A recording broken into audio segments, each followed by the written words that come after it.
À toutes et à tous, bonjour. Et qui disait Tail Soubalanetali. En tout cas, la tribune à sa une rappelle, c'est aujourd'hui que la Cour suprême donne son verdict. À quel sujet? Eh bien, au sujet de la mort, de la créie ou de la seconde chute pour Karim Meïssa Wade, révèle la tribune à sa une. À côté de cette alternative Nyang, le journal du groupe des médias nous livre le Nyartou. Comprenez le Yanamar des avocats de l'El Ibn Ndel, à savoir, tout ce qui a été fait doit et par la force d'Olimbam être invalidé. Ce que valide ou semble valider enquête de journal porte sur les menaces des avocats de Karim Meïssa Wade. À quel sujet? Eh bien, au sujet du pouvoir de leurs clients devant la Cour suprême, indique enquête. Le journal d'informer en effet que les conseils du fils de Abdoulaye et Viviane comptent saisir les juridictions internationales en cas de rejet. Une chose est déjà claire d'après enquête de journal, des experts juridiques libèrent le fils de Wade fils qui, selon enquête de journal, vient de renforcer sa défense avec l'arrivée de 3 avocats français. Impossible n'est pas français certes, mais l'As quotidien semble rappeler que c'est la Cour suprême et rien que la Cour suprême sénégalaise qui a les cartes en main au sujet du recours contre l'arrêt de la CREI, d'où le titre Jour de vérité pour Karim Wade alias Ndel Fondang Junior, qui barre ce matin la une de l'As quotidien. Sud quotidien de retenir tout simplement et faire retenir tout bonnement que Dieu est grand. Dieu est grand, mais la Cour suprême n'est pas petite. En atteste la une de Sud quotidien, à savoir invalidation ou non de sa condamnation à 6 ans de prison par la CREI. Karim Meïssa Wade à l'épreuve de la Cour suprême. Donc, renchérit cette fois le populaire, les avocats de Wade fils sont entre colère et jubilation. Restons avec le populaire qui, sur l'attaque du véhicule du président de la République à l'UCAD, renseigne que Ndeketeyo,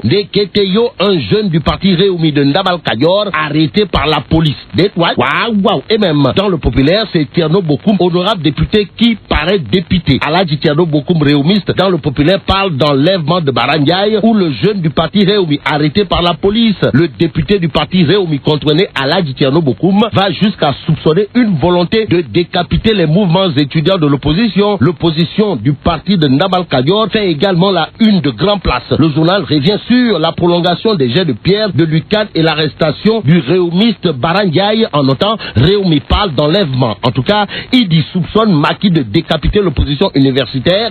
Au livre Grand Place, le journal affiche également le Nyangal de la directrice générale des Al-Kati du Sénégal. En effet, à ceux qui ont soutenu que le dispositif mis en place en l'UCAD lors du caillassage du cortège de Nyangal national était naze, Anna Semou Faye répond en disant il n'y a aucune faille de RG. Propos relayés par Grand Place à la tribune qui souligne également les propos de Anna Semoufaï contre les pourfendeurs du dispositif de l'UCAD, à savoir il n'y a aucune faille dans le système de renseignement.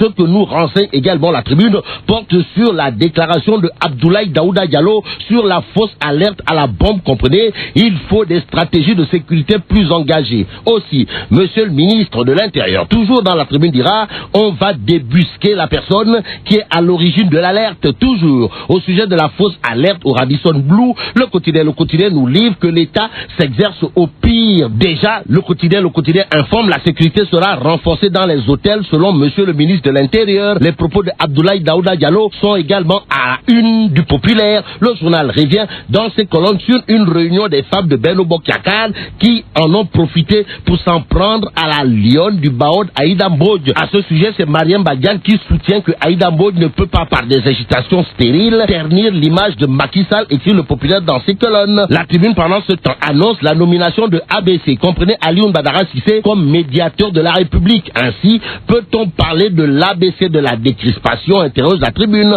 En tout cas, monsieur l'ex numéro 2 ou ancien numéro 2 de l'APR tient son Thieremboum Nebedaï ou Mboumdour. Restons avec la tribune pour terminer au sujet des inondations. Le journal, dans sa page 13 et tirée, parle d'une réunion au ministère du renouveau urbain. Et là encore, c'est Diène Farbassar et rien que Diène Farbassar, alias Diène le bâtisseur, qui a réuni le comité national de la gestion des inondations et les gouverneurs des régions pour une solution durable, indique la tribune. Et là, mais là tu dong de et Fatou Tambedou dans tout ça.